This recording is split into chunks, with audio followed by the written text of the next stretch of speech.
ভাইরে, আপনারা যে বলেন কোরআনের প্রতি আমাদের বিশ্বাস আছে, ঈমান আছে, তো কিরকম বিশ্বাস করেন? আমাদের দেশের অনেক মুরব্বীরা এখন বলে কোরআনের মধ্যে রাজনীতি নেই, বলছে না অনেকে? অনেকে বলে কোরআনের মধ্যে রাজনীতি নেই, এই হুজুররা সব ধর্ম ব্যবসা করে, ধর্ম বেশি খায়, এরাই ধর্ম ব্যবসা করে। আচ্ছা ভাই, ধর্ম ব্যবসা কারে কয়? আমাদের এই দাড়ি তো 12 মাস, টুপি 12 মাস, জুব্বা 12 মাস। আমরা সেই যখন থেকে ইলমে দিন শিখেছি, যখন থেকে ইসলামী আন্দোলন শুরু করেছি, একই কথা বলি কোরআন অনুযায়ী, আলা লাহুল খালকু ওয়াল আমর ইনিল হুকমু ইল্লা লিল্লাহ। জমিন যার, আইন চলবে তার। চাইলে সারা জীবন কথাও এক, এ দাড়িও 12 মাস, টুপিও 12 মাস, জুব্বাও 12 মাস, আমাদের নামাজও 12 মাস। কিন্তু আপনারা যে নির্বাচন আসলে একই আসরের নামাজ 2 পড়ায়, তাহলে ধর্ম ব্যবসায়ী আরা না তারা? এ আসতে কোন কারা? ধর্ম ব্যবসায়ী আমরা না তারা? ওরা। আমাদের এই টুপি 12 মাস, আমাদের এই জুব্বা 12 মাস, আমাদের এই দাড়ি 12 মাস। কিন্তু তোমরা যে নির্বাচন আসলে বিভিন্ন পীরের দরবারে যাও, টুপি মাথায় দিয়ে, ধর্ম ব্যবসা ওইটা না এইটা? কথা কয় না? ভুল বুঝবেন না, বোঝার চেষ্টা করেন।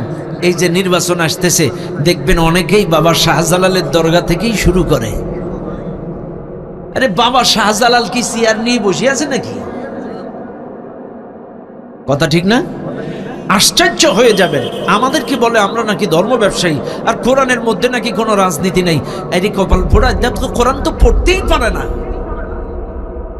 কোরআন তো এরা পড়তেই পারে না। আজকে আপনারা মিলান আমার সাথে, আপনি যখন মারা যাবেন, আপনার কবরে যে প্রশ্ন করা হলো হবে, এগুলো রাজনৈতিক প্রশ্ন না অরাজনৈতিক প্রশ্ন? একটু বলেন তো কি? আমাদের দেশের মানুষ মনে করে এগুলো ওয়াজ খালি শোনার, তাই শুনি। কিন্তু আপনাদেরকে একটু শিখায়া যায়, একটা মানুষ মারা গেলে এর কবরে যে প্রশ্নগুলো করা হবে, এটা কি রাজনৈতিক না অরাজনৈতিক? 1 নম্বর প্রশ্ন হবে, আইন মেনেছ কার? মান রব্বুকা, তোমার রব কে? কার আইন মেনেছ? কথা কানা, আরো আসতে কন, আরো আসতে কন। আমি তো আশ্চর্য হয়ে যাই, মানুষ নামাজ পড়ে, আল্লাহর গোলামি করে, অথচ আইন মানে মানুষের। কথা কয় না? আমি তো অবাক হয়ে যাই, এটা তো ঈমানই নেই। খেয়াল করেন আপনারা একটু।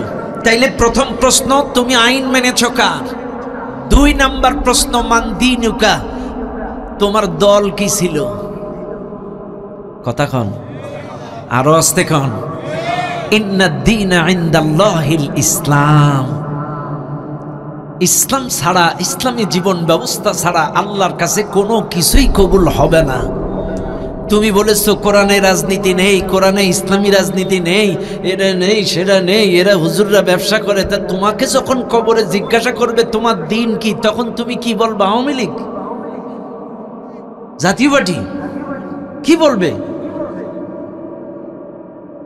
বেয়াদবি মাফ করবেন, আমার কথাগুলো বোঝার চেষ্টা করবেন। এটা কি রাজনৈতিক না অরাজনৈতিক? হ্যাঁ, তাইলে আপনাকে প্রশ্ন করা হবে, মান দীনুকা, তোমার দিন কি, তোমার দল কি ছিল? 3 নম্বর প্রশ্ন হবে, তোমার নেতা কে ছিল? এবার আপনারা বলেন, আপনার নেতা কে ছিল? সুদখোর, ঘুষখোর, চাঁদাবাজ, সন্ত্রাস, নাকি নবীওয়ালা, কোরআনওয়ালা, আল্লাহওয়ালা? যাদের কারা ছিল? তোমার নেতা কে ছিল? মান নবিয়ুকা, যখন তোমাকে প্রশ্ন করবে তুমি কি জবাব দেবে? কাকে নেতা মেনেছো? তুমি তো বিশ্ব নবীকে নেতা মানো নাই। আজ বিশ্ব নবী নাই, কিন্তু নবীর উত্তরসূরিরা আছে, নবীর ওয়ারিসরা আছে, ওয়ারাসাতুল আম্বিয়া তারা আছে, কিন্তু তাদেরকে তুমি নেতা মানতে পারো নাই। আজকে আমাদের উস্তাদ, হাজারো ছাত্রের উস্তাদ, যার মুখের দিকে তাকাইলে মনে হয় আহারে কি সোনার মানুষ, এ মানুষটাকে তুমি নেতা মানতে পারো নাই। আর কবরে যে তুমি কেমনে বলবা? কারণ কবরে তোমার প্রশ্ন হবে তোমার নবীকে। কাজী সেই নবীর উত্তরসূরিদেরকে যদি নেতা না মানেন, নবীকে যদি নেতা না মানেন, নবীর ওয়ারিসদেরকে যদি নেতা না মানেন, সৎ মানুষগুলোকে যদি নেতা না মানেন, আপনি কবরে জবাব দেবেন কেমনে? ভাইরে বুঝবেন, কিন্তু আমি বোঝানোর জন্য বলছি, রাগ করবেন না। আজকে আমার নবী যখন ক্ষমতার মসনদে বসেছিল, ক্ষমতায় গিয়েছিল, যারা বলে কোরআনের মধ্যে রাজনীতি নাই, এদেরকে বোঝানোর জন্য বলছি কথাটা। যারা বলে একথা কোরআনে রাজনীতি নাই, আমার নবী যখন ক্ষমতায় গেল, 3টা চেয়ারের মালিক ছিল আমার নবী। 1 নাম্বার রাষ্ট্রের প্রধান চেয়ারটা ছিল আমার নবীর। 2 নাম্বার যে চেয়ারটা ছিল সেটা সামরিক বাহিনীর প্রধান চেয়ারটা ছিল আমার নবীর। 3 নাম্বার যে চেয়ারটা, এই চেয়ারটা ছিল বিচার ব্যবস্থার চেয়ারটা ছিল নবীর। অর্থাৎ আইন মন্ত্রণালয়ের চেয়ার ছিল নবীর আন্ডারে, স্বরাষ্ট্র মন্ত্রণালয়ের চেয়ার ছিল নবীর আন্ডারে, রাষ্ট্রের প্রধান চেয়ারটা ছিল নবীর আন্ডারে। 10টা বছর নবী মদিনা শাসন করেছে। 10টা বছর আমার নবী কোরআন দিয়ে সামরিক বাহিনী চালালো। 10টা বছর আমার নবী কোরআন দিয়ে বিচার ব্যবস্থা চালালো। 10টা বছর আমার নবী কোরআন দিয়ে রাষ্ট্র চালালো। এরপরেও যে বা যারা বলে কোরআনে রাজনীতি নাই, এর কুনুকু চোখে কুনুকু হয়েছে।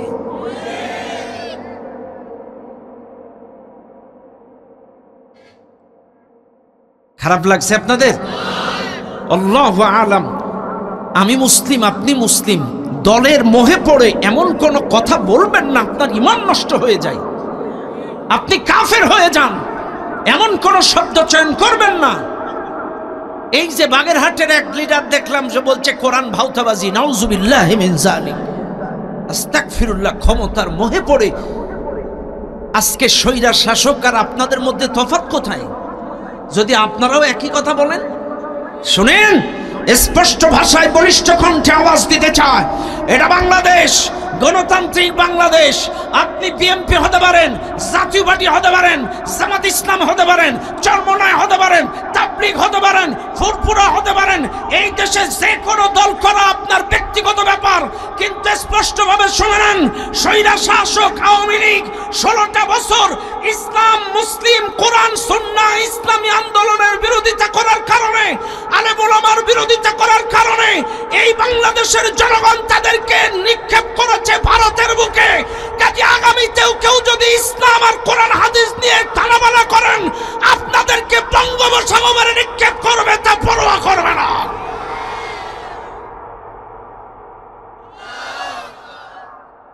ইসলাম নিয়ে খেলার চেষ্টা করবেন না। চোখ রাঙানোর সময় এখন আর নাই। কতক্ষণ ঠিক না বেটি? চোখ রাঙানোর সময় নাই। কথায় আছে, ওই যে আপনার কি, আপনি এ ভাই ইকো একটু কমায় দেবেন, রিভার্ব একটু কমায় দেবেন, ঠিক আছে? একটু স্পষ্ট, আমি শুধু স্পষ্ট চাচ্ছি, বেশি প্রতিধ্বনি দরকার নেই। হ্যাঁ, খেয়াল করবেন, আমি যে কথাগুলো আপনাদেরকে বোঝানোর চেষ্টা করছি,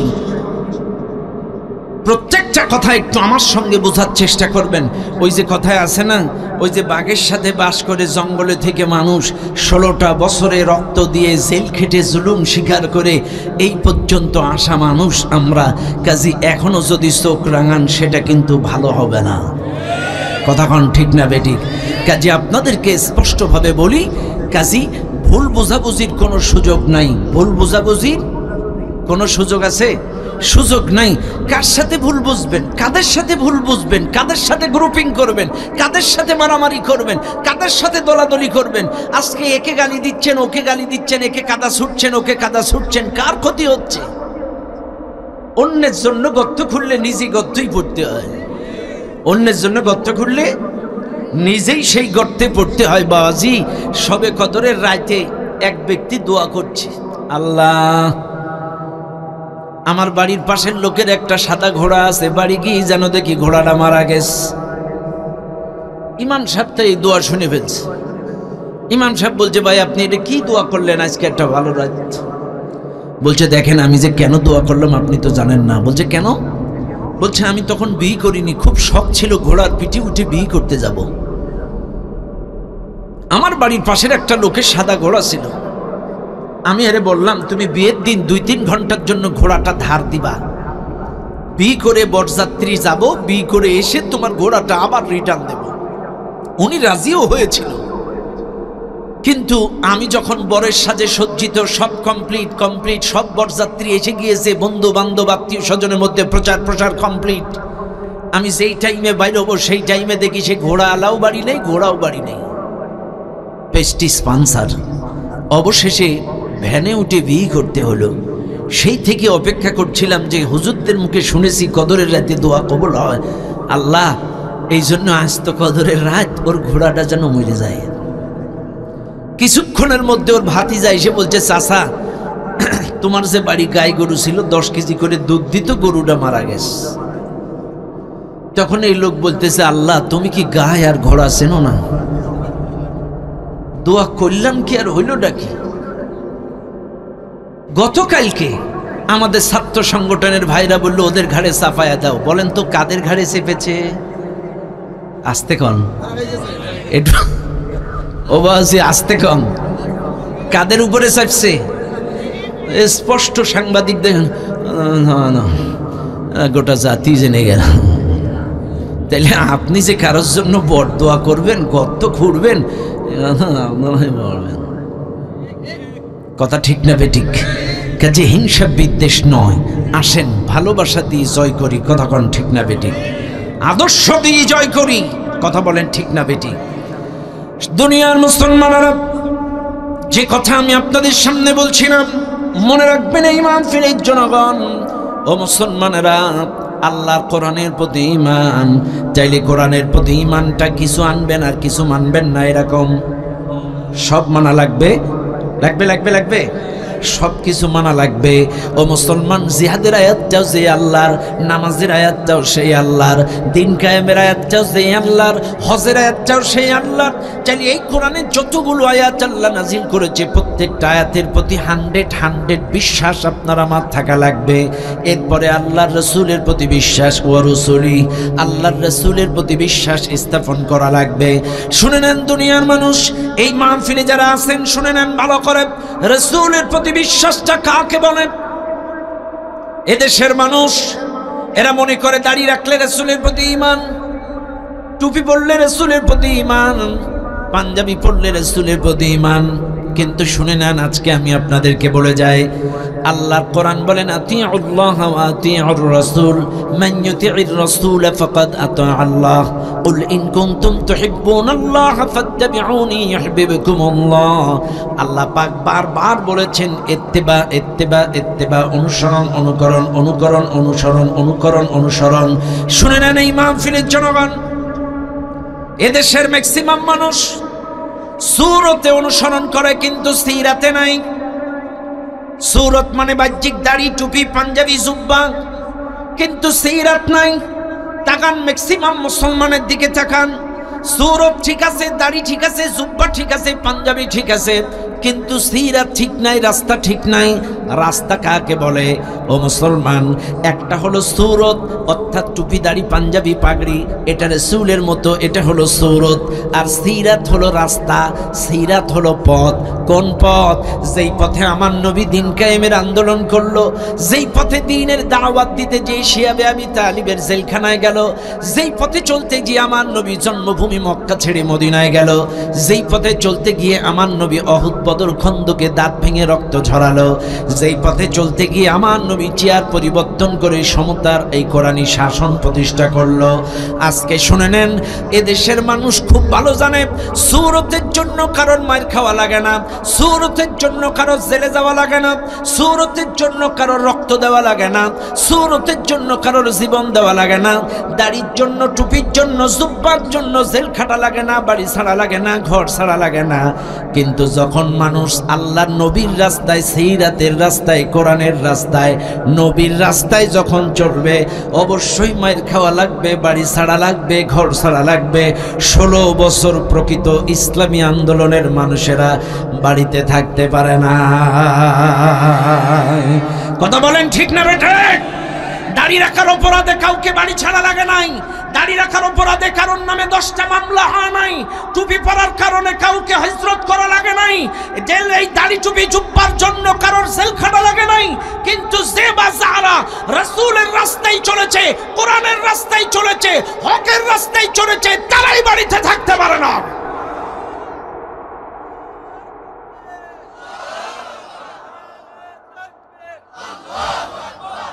কথা বলেন ঠিক না ঠিক?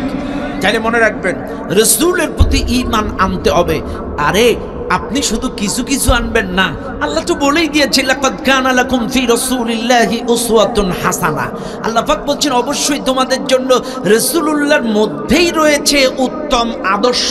চাইলে আমার রাসূলের মধ্যেই যদি আদর্শ থেকে থাকে, আমার রাসূল বিচারকের আদর্শ, আমার রাসূল বাবার আদর্শ, আমার রাসূল স্বামীর আদর্শ, আমার রাসূল রাষ্ট্রপতির আদর্শ, আমার রাসূল মেহমানের আদর্শ, আমার রাসূল মেজবানের আদর্শ, আমার রাসূল বিচারকের আদর্শ, আমার রাসূল রাষ্ট্রপ্রধানের আদর্শ, চাইলে জীবনের সব ক্ষেত্রে তাকে আদর্শ হিসেবে মানতে হবে। আপনি শুধু দাড়িতে টুপিতে মানবেন, বিচারকের ক্ষেত্রে মানবেন না, রাষ্ট্রনায়কের ক্ষেত্রে মানবেন না, মানবেন না, এটা তো রাসূলের প্রতি ঈমান হতে পারে না। কথাক্ষণ ঠিক না বেঠিক? 5 ওয়াল ইয়াউমিল আখির, আখিরাতের প্রতি বিশ্বাস। আখিরাতের প্রতি আপনাকে আমাকে বিশ্বাস পোষণ করতে হবে। আখিরাতের ওয়াজ করব না, তবে কিয়ামত যে সংগঠিত হবে এইটা আপনাকে আমাকে বিশ্বাস করতে হবে। আল্লাহর সামনে আপনাকে আমাকে দাঁড়াতে হবে, এই বিশ্বাস আপনাকে আমাকে করতে হবে। এরপরে তকদিরের ভালো মন্দের প্রতি বিশ্বাস করতে হবে। কেমন? আজ এই যে এলাকার ছাত্ররা, যুবকেরা এই বিশাল মাহফিলের আয়োজন করেছে, কিন্তু দেখেন যখন দুপুরবেলায় বৃষ্টি শুরু হলো, এই বাচ্চাগুলোর মন কিন্তু একটু খারাপ হয়েছিল, হয় নাই? কিন্তু কোরআন বলছে ওয়ায়ুনাজ্জিলুল গায়স, কখন কোথায় বৃষ্টি বর্ষণ হবে এটা আল্লাহ ছাড়া কেউ জানে। অনেক জায়গায় কিন্তু হয়নি, আবার অনেক জায়গায় হইছে, কম হইছে, আবার সাতক্ষীরার এই অঞ্চলগুলোতে প্রচণ্ড বৃষ্টি বর্ষণ হয়েছে। কাজী এই যে তকদিরের ভালো এবং মন্দ দুটোটাই আপনাকে আমাকে বিশ্বাস করা লাগবে। ব্যাস, চাইলে আমি ঈমান বোঝাচ্ছিলাম। আল্লাহ পাক বলছেন ইয়া আইয়ুহাল্লাযীনা আমানু, হে যারা ঈমান এনেছো। এবার আসেন ভালো করে বুঝবেন, হে যারা ঈমান এনেছো, ঈমানদার কারা? আল্লাহর প্রতি বিশ্বাস, রাসূলের প্রতি বিশ্বাস, ফেরেশতাদের প্রতি বিশ্বাস, আখিরাতের প্রতি বিশ্বাস, তকদিরের ভালো মন্দের প্রতি বিশ্বাস, কোরআনের প্রতি বিশ্বাস। এই বিশ্বাসগুলো যদি 100 থাকে, আল্লাহর দৃষ্টিতে আপনি প্রকৃত ঈমানদার। আর আল্লাহ পাক ওই সকল ঈমানদারদেরকেই বললেন ইয়া আইয়ুহাল্লাযীনা আমানু, হে যারা ঈমান এনেছো, উদখুলু ফিস সিলমি কাফা, ইসলামের মধ্যে পরিপূর্ণ প্রবেশ করো। এবার আসেন, আচ্ছা আল্লাহ তো এই জায়গায় সাধারণ মানুষদেরকে বলতে পারতো ইয়া আইয়ুহান নাস, হে মানুষ সকল, উদখুলু ফিস সিলমি কাফা, ইসলামের মধ্যে পরিপূর্ণ প্রবেশ করো। এ কথা তো আল্লাহ মানুষদেরকে বলতে পারতো। চাইলে এখানে নামাজি, বেনামাজি, সুদখোর, ঘুষখোর, গাঁজাখোর সব লোক ঢুকে যাইতো, চাইলে কোনো আপত্তি ছিল না। কিন্তু আল্লাহ ঈমানদারদেরকে কেন এ কথা বললো? কেন বললো যে আইয়ুহাল্লাযীনা আমানু, হে যারা ঈমান এনেছো, উদখুলু ফিস সিলমি কাফা, ইসলামের মধ্যে পরিপূর্ণ প্রবেশ করো। এ কথা ঈমানদারদের বলার কারণ কি? হ্যাঁ, এ কথা ঈমানদারদের বলার কারণ অনেক ঈমানদার ঈমান আনার পরে নির্দিষ্ট একটা সাইট নিয়ে পড়ে থাকে। কথা কন। অনেক ঈমানদার ঈমান আনার পরে সারাটা জীবন শুধু নামাজ নিয়ে কাটিয়ে দেয়। অনেক মানুষ ঈমান আনার পরে শুধু জিকির করে কাটিয়ে দেয়। অনেক মানুষ ঈমান আনার পরে শুধুমাত্র হজ 4-5 বার করে কাটিয়ে দেয়। অনেক মানুষ ঈমান আনার পরে শুধুমাত্র সপ্তাহে শুক্রবারের নামাজ পড়েই জীবনটা পার করে দেয়। দেয় না? চাইলে ঈমান আনার পরে নির্দিষ্ট একটা সাইট নিয়ে তার জিন্দেগিটা পার করে দেয়। শুধু নামাজ দিয়ে পার করে দেয়, শুধু রোজা দিয়ে পার করে দেয়, শুধু জিকির দিয়ে পার করে দেয়, শুধু পীর মুরিদি আর ওরস শরীফ দিয়ে পার করে দেয়। একটা সাইট নিয়ে পড়ে থাকে, পূর্ণাঙ্গ ইসলাম মানে না। এই জন্যই আল্লাহ বলছেন হে যারা ঈমান এনেছো, উদখুলু ফিস সিলমি কাফা, পরিপূর্ণ ইসলামের মধ্যে দাখিল হয়ে যাও। এবার আসেন, ইসলামের মধ্যে দাখিল প্রবেশ করতে হবে কেমনে একটু বুঝাই দিই। শুনে নেন দুনিয়ার মানুষ। বাজান আপনার নাম কি? জয়নাল আবেদিন। ও বারে, আর শ্বশুরের নামও জয়নাল আবেদিন, মিলে গেছে। আর শ্বশুর না, টেনশন করতে হবে না। খেয়াল করেন যে কথা আমি বলছিলাম। মনে করেন এই লোকটাকে আপনারা খুঁজতেছেন, ওনার বাড়িতে গেছেন। এখন ওনার বাড়ির লোকজন বলতেছে আমি দেখলাম এই লোকটা রাস্তার দিকে গেছে। কোন দিকে গেছে? রাস্তার দিকে গেছে। উনি যদি মাঠের দিকে যায় বলবে মাঠের দিকে গেছে, উনি যদি পুকুরে যায় বলবে পুকুরের দিকে গেছে, উনি যদি নদীতে যায় বলবে নদীর দিকে গেছে। কিন্তু উনি যদি মসজিদে যায় চাইলে ওনার বাড়ির লোক বলবে আমি দেখলাম এইমাত্র উনি এশার নামাজ আদায়ের জন্য মসজিদে প্রবেশ করেছে, উনি মাদ্রাসায় প্রবেশ করেছে, উনি ওনার অফিসে প্রবেশ করেছে, উনি ঘরের ভেতরে প্রবেশ করেছে। বাইরে বোঝানোর জন্য বলছি, বাইরে প্রবেশ শব্দটা ব্যবহার হয় ওই জায়গায় যার একটা দরজা আছে, ভেড়াঘেরা আছে, জানালা আছে, ছাদ আছে, জানালা আছে, দরজা আছে, এমন একটা বাউন্ডারির ভিতরে ঢুকলেই বলে প্রবেশ। অর্থাৎ রাস্তায় গেলে এটারে প্রবেশ বলে না, কারণ রাস্তার কোনো আগামাথা নেই। এই রাস্তা দিয়ে চললে গোটা বাংলাদেশ ঘুরে আসা যায়, এটার কোনো নির্দিষ্ট এরিয়া নাই, আগামাথা নাই, নির্দিষ্ট ঘেরা বেড়া নাই, এই জন্য রাস্তায় গেলে প্রবেশ শব্দ ব্যবহার হয় না। নদীর কোনো নির্দিষ্ট এরিয়া নাই, বেড়া ঘেরা নাই, আগামাথা নাই, এখান থেকে ওখান, ওখান থেকে ওখান, নদ থেকে নদী, সাগর থেকে মহাসাগর, দূরদূরান্তে চলে যায়, এই জন্য নদীতে গেলে প্রবেশ শব্দটা বলে না। প্রবেশ শব্দটা বলে ওই জায়গায় বাড়ি ঢুকলে, মাদ্রাসায় ঢুকলে, অফিসে ঢুকলে, মসজিদে ঢুকলে, কারণ এটার একটা নির্দিষ্ট বাউন্ডারি আছে, জানালা আছে, ছাদ আছে, একটা নির্দিষ্ট এরিয়া আছে। আল্লাহ বলছে ইসলামেরও একটা নির্দিষ্ট ভেড়াঘেরা, একটা বাউন্ডারি, একটা নির্দিষ্ট সীমারেখা আছে, ওই সীমারেখার মধ্যে প্রবেশ করো। উদখুলু ফিস সিলমি কাফা, ইসলামের মধ্যে পরিপূর্ণ প্রবেশ করো। এখন আসেন, চাইলে প্রবেশ করতে গেলে দরজা ভেড়াঘেরা লাগে, আপনার মসজিদের একটা ক্লফসিক্যাল গেট আছে, আপনার বাড়ির একটা মেহগুনি কাঠের দরজা আছে, আপনার মাদ্রাসার একটা থাই গ্লাসের দরজা আছে, কিন্তু ইসলামের দরজাটার নাম কি? আল্লাহ তো বললো ইসলামে প্রবেশ করো, চাইলে ইসলামের দরজাটার নাম কি? আসেন শুনে নেন দুনিয়ার মানুষ, ইসলামের দরজাটার নাম হলো লা ইলাহা ইল্লাল্লাহু মুহাম্মাদুর রাসূলুল্লাহ সাল্লাল্লাহু আলাইহি ওয়াসাল্লাম। এই কালেমাটা হলো ইসলামের দরজা। কেউ মুসলিম হোক আর অমুসলিম হোক, হিন্দু হোক আর বৌদ্ধ হোক, খ্রিস্টান হোক আর যে ধর্মের হোক, যদি ইসলামে প্রবেশ করতে চায় এই কালেমাটা মনে প্রাণে বাস্তবে বিশ্বাস করে ইসলামের মধ্যে প্রবেশ করতে হয়। লা ইলাহা ইল্লাল্লাহ, আল্লাহ ছাড়া আইনদাতা নাই। লা ইলাহা ইল্লাল্লাহ, আল্লাহ ছাড়া মাবুদ নাই। লা ইলাহা ইল্লাল্লাহ, আল্লাহ ছাড়া বিধানদাতা নাই।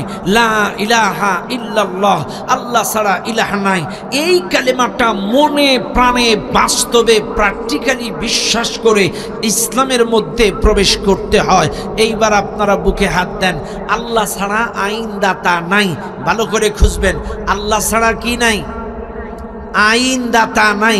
এই কালেমার অর্থ। এইবার বলেন, আপনারা কি আল্লাহর আইন মানেন? মানেন? এইটা একটু বুঝায় দেই। এখন আপনারা বলবেন, হুজুর 1971 সালে বাংলাদেশ স্বাধীন হয়েছে, স্বাধীনতার পর থেকে 54 বৎসরে বাংলাদেশে কখনোই কোরআনের আইন প্রতিষ্ঠা হয়নি, তাইলে আমরা আইনটা মানব কি করে? এখন আপনাদের প্রশ্ন থাকতে পারে, প্রশ্নের জবাব শুনে নেন।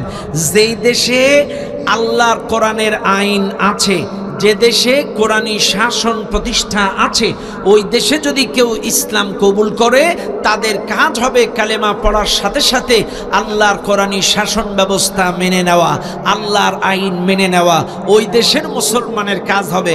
আর যে দেশে কোরআনী শাসন প্রতিষ্ঠা নাই, যে দেশে ইসলাম প্রতিষ্ঠা নাই, ওই দেশের মুসলমানের কাজ হবে লা ইলাহা ইল্লাল্লাহ, এই কালেমা পড়ার সাথে সাথে মৃত্যুর আগ পর্যন্ত এই জমিনে আল্লাহর আইন প্রতিষ্ঠার চেষ্টা করা।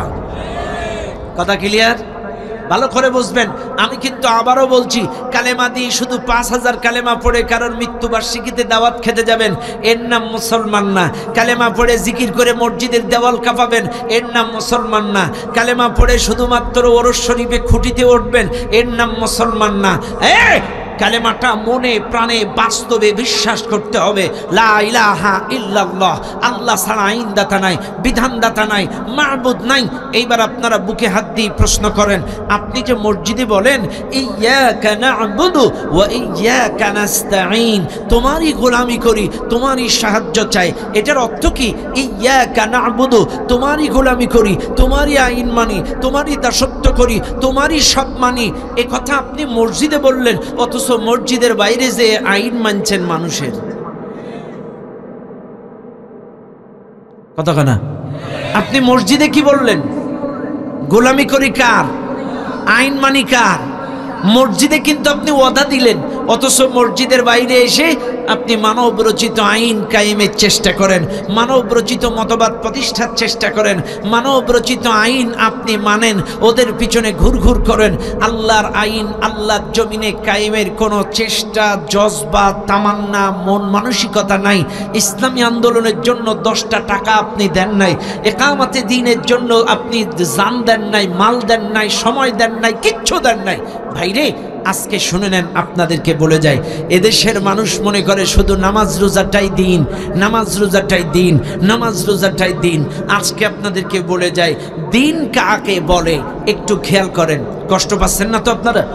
বাইরে আমার কিন্তু আজকে একটা নির্দিষ্ট বিষয় দিছে, এজন্য আমি সেই বিষয়ের দিকে যাচ্ছি, আউটসাইডে যাওয়ার কোনো সুযোগ নাই।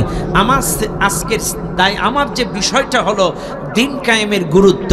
এখন আপনারা আসেন, চাইলে যে দেশের মানুষ ইসলাম প্রতিষ্ঠিত নাই, কালেমা প্রতিষ্ঠিত নাই, আল্লাহর দিন প্রতিষ্ঠিত নাই, ওই দেশের মানুষের কাজ কালেমা পড়ার পর থেকে মৃত্যুর আগ পর্যন্ত আল্লাহর জমিনে আল্লাহর দিন কায়েমের চেষ্টা করা। এইবার আসেন, আপনাদেরকে বুঝাই দেই।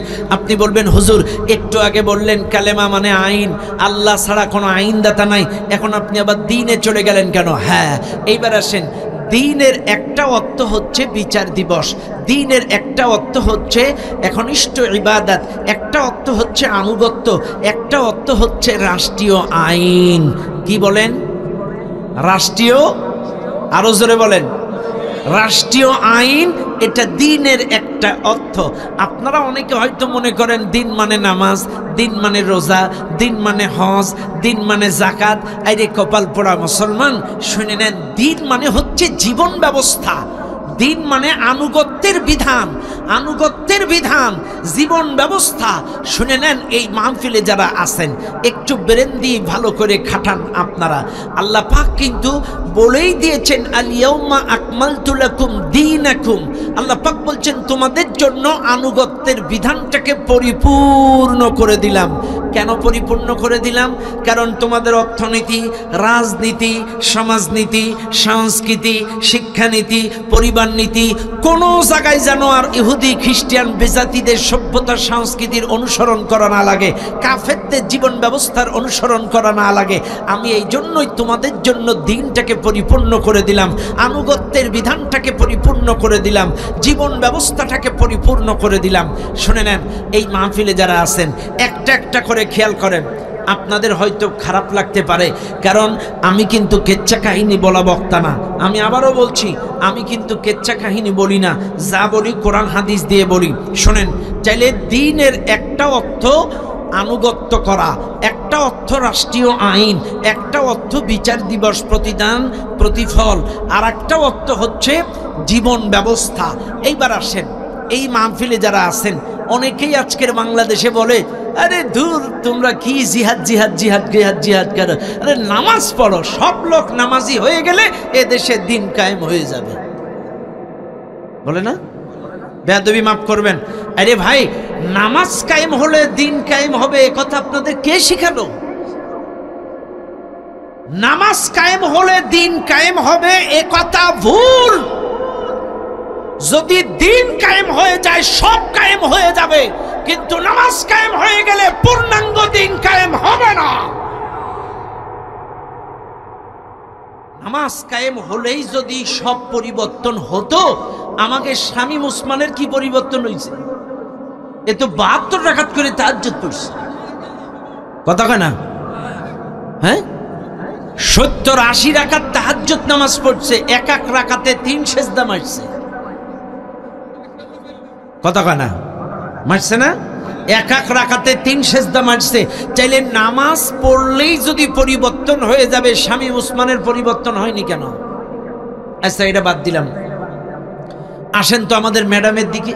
যে ম্যাডাম পালায় গেছে, এই ম্যাডামও তো নামাজ পড়তো, কোরআন দিয়ে দিন শুরু করতো, তার কি পরিবর্তন হয়েছে? 28 লক্ষ কোটি টাকা পাচার করেছে এই দেশ থেকে। 28 লক্ষ কোটি টাকা। হাজার হাজার ছাত্র খুন, হাজার হাজার আলেম খুন। আপনারা আয়না ঘরে জলজন্ত প্রমাণ দেখেছেন। চাইলে এই লোকটা তো নামাজি, চাইলে তার কি পরিবর্তন হয়েছে?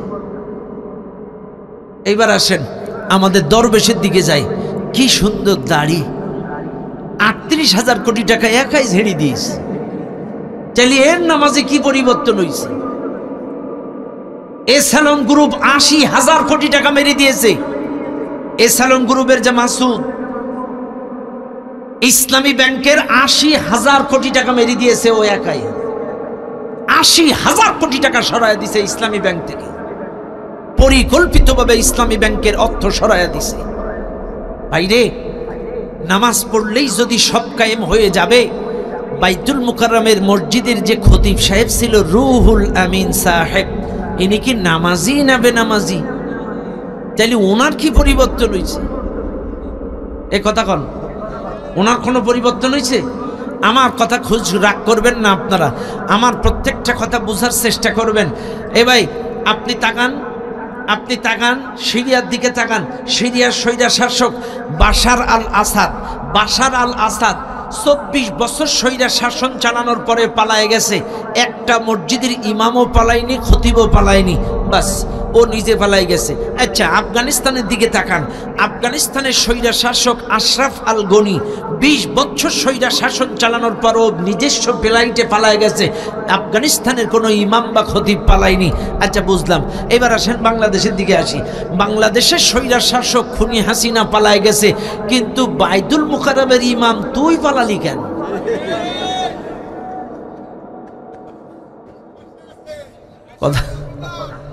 কথা বলেন আপনারা বাজে ও বাজি, কথাটি বুঝেন? তা আমার কথা হলো, আফগানিস্তানের কোনো ইমাম পালালো না, সিরিয়ার কোনো ইমাম পালালো না, তুই পালালি কেন? এই বদমাইশটাই কিন্তু জননী উপাধি দিয়েছিল এই জাহান্নামীর মানুষটাকে। জননী উপাধি দিয়েছিল এই রুহুল আমিন চাটুকারি, এই জননী উপাধি দিয়েছিল ম্যাডামকে। আমার প্রশ্ন হলো, কারে জননী বানালেন? বাচ্চাগুলো এতিম করে চলে গেল। মা কখনো বাচ্চা ফেলে যায় নাকি? হ্যাঁ, মা কখনো বাচ্চা ফেলে? আরে এমন জননী বানাইলো, বাচ্চাগুলো এতিম করে চলে গেল। আজকে অনেকে হয়তো রাগ করতে পারেন যে হুজুর আপনারা ওইটা খালি গিবত করেন। হ্যাঁ ভাই, আপনাদেরকে শোনা লাগবে, বোঝা লাগবে গিবত কি জিনিস আর সচেতনতা কি জিনিস।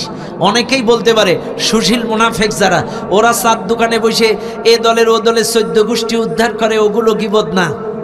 আর আমরা ওয়াজের ময়দানে একটু জুলুমের পরিণতি বললে বলে হুজুররা খালি গিবত করে। ওরে মুফতি সাহেব, আমার কি নাই? হ্যাঁ, আরে ডাক্তারের ভুল ধরে, ইঞ্জিনিয়ারের ভুল ধরে, অ্যাডভোকেটের ভুল ধরে, আর একজন তাফসীরকারকের ভুল ধরে। তুই আমাকে ভুল ধরিস কি করে? তুই তো কোরআন শরীফ পড়তে পারিস নি। খেয়াল করেন আপনারা, বোঝার চেষ্টা করেন যে কথা আমি আপনাদেরকে বলতেছিলাম। ও মুসলমান বাবাজিরা, আচ্ছা শোনেন, গীবত কি? গীবত একজনের অনুপস্থিতিতে তার দোষ ত্রুটি আলোচনা করে আনন্দ নেওয়া, তৃপ্তি নেওয়া, তাকে কটাক্ষ করা, হেয় করা, তাকে ছোট করা, এটা একজনের অনুপস্থিতিতে এগুলো করা, এটা হচ্ছে গীবত। আর সচেতনতা কোনটা? মনে করেন ওনার লেনদেন খারাপ, ওনার চরিত্র খারাপ, ওনার চলাফেরা খারাপ, ওনার সব খারাপ, এটা হচ্ছে এনার থেকে যে ভাই আপনাকে দেখলাম ওনার সাথে চলতেছেন, ওর চরিত্র কিন্তু মারাত্মক খারাপ, খবরদার। এই যে ওর থেকে সচেতন করলেন, এটা কিন্তু গীবত না, এটা সচেতন করলেন, এটা জায়েজ। ভাই আমি দেখলাম ওই পাড়ার অমুক ছেলের সাথে ঘুরছেন, ওর কিন্তু লেনদেন খারাপ, একবার টাকা হাওলাত নিলে এই জীবনে আর দেবে না। আপনি একে ওর থেকে সচেতন করলেন, এটা গীবত না, এটা জায়েজ। আপনি ওর থেকে সচেতন করলেন, এরা এত খারাপ, আপনাকে কিন্তু ওর সাথে চললে ফিরলে আপনার ঘাড়েই মিথ্যা মামলা চাপায় দেবে। ওর থেকে দূরে দূরে থাকবেন, এটা কিন্তু সচেতনতা, এটা জায়েজ, এটা গীবত না। আরে ভাই আপনারা তো তাইলে বলবেন যে আবু জেহেলের গীবত, ফিরাউনের গীবত, নমরুদের গীবত, আবু লাহাবেরটাও গীবত, কারণ ওদের দোষ ত্রুটি বললে বলবেন ওটাও গীবত। আরে না, কাফেরদের দোষ ত্রুটি আলোচনা করে, জালেমদের দোষ ত্রুটি আলোচনা করে মুসলমানদেরকে তাদের পাতানো ফাঁদ থেকে, তাদের কর্মকাণ্ড থেকে, তাদের জুলুম থেকে এই জাতিকে সচেতন করা জায়েজ, এটা গীবত নয়। এ ভাই এই কোরআনের সূরা আবু লাহাব আছে? সবাই বলেন আছে? আবু লাহাব কেন আছে? তাব্বাত ইয়াদা আবি লাহাবি ওয়া তাব্বা, এই সূরাটা আল্লাহ কেন দিল? কেন 1400 বছর আগে আবু লাহাব মারা গেছে। আবু লাহাবের স্ত্রী আমার নবীকে কেমনে মারছে, কেমনে জুলুম করছে, কেমনে নির্যাতন করছে, এবং এই আবু লাহাব আর তার স্ত্রীর শেষ পরিণতি কি হয়েছে আল্লাহ সূরাটার মধ্যে কোট করে দিয়েছে। কিয়ামত পর্যন্ত এই লাহাবের কিস্সাগুলো এই জাতির মানুষদেরকে শুনিয়ে আবু লাহাবের পরিণতি আর ওর জুলুম সম্পর্কে জানিয়ে দাও। এরে ভাই ফিরাউন মারা গেছে কবে? আরো অনেক আগে। সেই মুসা ফিরাউন, কাদাবি আলী ফিরাউন, ওয়াকালা ফিরাউন, মুসা কারুন, কারুন মুসা, হারুন মুসা, আল্লাহ এগুলো কোট করে দিছে। কেন? এই ফিরাউন কিভাবে মুসার উপরে মারধর জুলুম চালাইছে, আর লাস্ট পনিশিং এ ফিরাউনের পরিণতি কি হয়েছিল এই জাতিকে কিয়ামত পর্যন্ত এটা তাফসীর করে জাতিকে শুনিয়ে দাও। চাইলে সেই 1400, 1500, 1500, 5000 বছরের আগের সূরাগুলো, ফিরাউনের কাহিনী, নমরুদের কাহিনী, আবু জেহেলের কাহিনী যদি আল্লাহ কিয়ামত পর্যন্ত তাফসীর করে শোনাইতে বলে, চাইলে এরাও যে 16 বছর এদেশের ইসলামের পরে আলেমদের উপরে জুলুম চালাইছে, এটাও তাফসীর করা লাগবে। কথা ক্লিয়ার? হ্যাঁ, রাগ করার সুযোগ নাই, আপনাদেরকে শুনতে হবে। আরে আবু জেহেল খারাপ ছিল, কিন্তু আবু জেহেল কাউকে পুড়িয়ে মারিনি। এ কথা কম। আবু জেহেল খারাপ ছিল, কিন্তু কাউকে আগুনে পুড়িয়ে মারিনি। কিন্তু এই জালেমেরা আমাদের বাচ্চাগুলো গুলি করে পুলিশ ভ্যানে তুলে পেট্রোল দিয়ে জ্বালিয়ে মেরেছে। আবু জেহেল আমাদের নবীকে শিয়াবে আবি তালিবের পাহাড়িয়া জেলখানায় 3 বছর বন্ধ করে আবার ছেড়ে দিয়েছিল। কিন্তু এই জালেমেরা আমাদের কোরআনের পাখিকে 13 বছর বন্দী করে তাও ছাড়ে নাই, পরিকল্পিতভাবে হত্যা করেছে। কথা কোন ঠিক না বেঠিক? কাজী এই জালেমেরা ফিরাউনকে, নমরুদকে পর্যন্ত হার মানিয়েছে। কথা বলেন ঠিক না বেঠিক? কাজে মনে রাখবেন মুসলমান বাবাজিরা আমার, রাগ করার কোনো সুযোগ নাই। তবে কেউ যদি ওই দলের অনুসারী এই মাহফিলে থেকে থাকেন, আশেপাশে শুনে থাকেন, কেউ যদি এখনো তলে তলে রিলেশন রেখে থাকেন, তাদের উদ্দেশ্যেও একটা আয়াত বলে যায় আল্লাহর কোরআন, ফামান তাবা মিন বাদি যুলমিহি ওয়া আসলাহা ফাইন্নাল্লাহা ইয়াতুবু আলাইহি। আল্লাহ বলছেন কোন জালেম জুলুম করার পরে যদি ভুল বুঝতে পেরে তওবা করে অনুতপ্ত অনুশোচিত হয়ে যদি আল্লাহর দিকে, কোরআনের দিকে ফিরে আসে, আমি আল্লাহ তাদেরকে মাফ করে দেব। যদি জুলুম করার পরে কেউ যদি ভুল স্বীকার করে যে আর ভুল হয়েছে, আমি আসলে অন্যায় করছি, এই ভুল স্বীকার করে যদি কেউ ফিরে আসে, আমি আল্লাহ তাদেরকে মাফ করে দেব।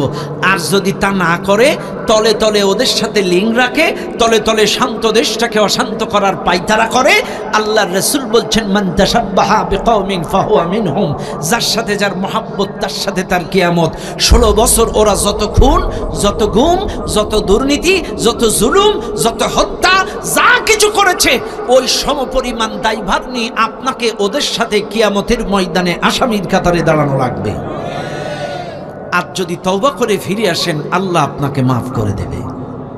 এজন্য ফিরে আসেন, ফিরে আসেন, ফিরে আসেন। আল্লাহ আপনাদেরকে মাফ করে দেবে। কতক্ষণ ঠিক না বেঠিক?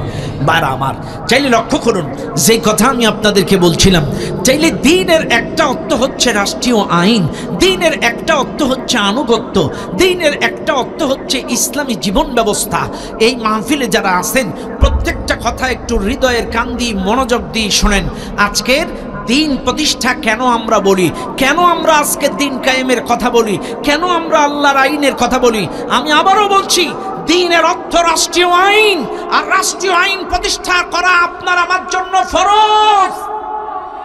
আজকে আপনারা শুনেছেন না, আপনারা তো তাফসীর শোনেন, কুনতুম খায়রা উম্মাতিন উখরিজাত লিন-নাস তা'মুরুনা বিল মা'রুফ ওয়া তানহাউনা আনিল মুনকার ওয়ালতাকুম মিনকুম উম্মাতুন ইয়াদউনা ইলাল খায়র ওয়া ইয়া'মুরুনা বিল মা'রুফ ওয়া ইয়ানহাউনা আনিল মুনকার ইন্নাল্লাহা ইয়া'মুরু বিল 'আদল ওয়াল ইহসান ওয়া ইতা'i যিল কুরবা ওয়া ইয়ানহা আনিল ফাহশা'i ওয়াল মুনকার ওয়াল বাগি ইয়া'iযুকুম লা'আল্লাকুম তাযাক্কারুন। আপনারা বারবার কোরআনে আয়াত শুনছেন, সৎ কাজের আদেশ, অসৎ কাজের নিষেধ, সৎ কাজের আদেশ, অসৎ কাজের নিষেধ, সৎ কাজের আদেশ, অসৎ কাজের নিষেধ। এরে ভাই, একটু একটু ব্রেন দিয়ে খাটাতে হবে আপনাদের। সৎ কাজের আদেশ একটা ভ্যানালাও ভ্যানে বসে দিতে পারে, সৎ কাজের আদেশ একটা মুসি জুতো সেলাই করতে করতে দিতে পারে, সৎ কাজের আদেশ একটা মাটি কাটা শ্রমিক মাটির বস্তা মাথায় নিয়ে দিতে পারে, সৎ কাজের আদেশ একজন সুইপারও রাস্তায় দাঁড়ায় দিতে পারে।